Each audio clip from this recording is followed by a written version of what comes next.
এইদিকে স্যার, একটু এদিকে স্যার, স্যার আমাদের লড়াই চলছে ইনশাআল্লাহ। এই পাশে, এই পাশে, এই পাশে আমাদের অধিকার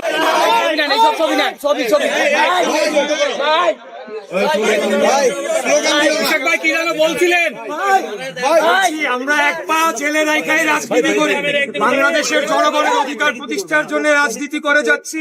আজকে বর্তমান অবৈধ নির্বাচিত সরকার ষড়যন্ত্রমূলক ভাবে বাংলাদেশের রাষ্ট্র ক্ষমতা দখল করে রাখার জন্য তারা বিরোধী দলীয় নেতাকর্মীদের উপর দমন পীড়ন চালাচ্ছে। মিথ্যা ষড়যন্ত্রমূলক মামলায় আমাদেরকে কারাগারে প্রেরণ করেছে। আজকে গোটা বাংলাদেশকে কারাগারে পরিণত করা হয়েছে। এই অবৈধ সরকার তারা বাংলাদেশের জনগণের উপরে, বুকের উপরে মানে গুলি চালিয়ে আমাদেরকে হত্যা করে, আমাদেরকে মিথ্যা মামলায় জেল জুলুম কারাগারে প্রেরণ করে বাংলাদেশকে দখল করে রেখেছে। বাংলাদেশকে লুটপাট করছে, বাংলাদেশের ব্যাংকগুলোকে লুটপাট করেছে, বিদ্যুৎ খাতে লুটপাট করছে, সমস্ত কিছু ধ্বংস করে ফেলেছে।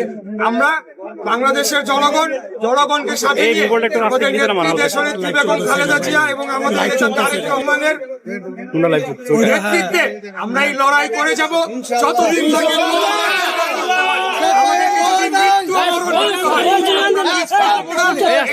আমাদের, এটা কারো বাবার দেশ না,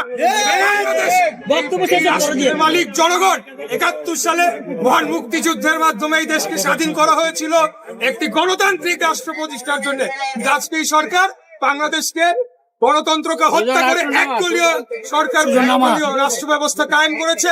এটা বেশি দিন চলতে পারে না, চলবে না। এরা জনগণের ঠিক আছে,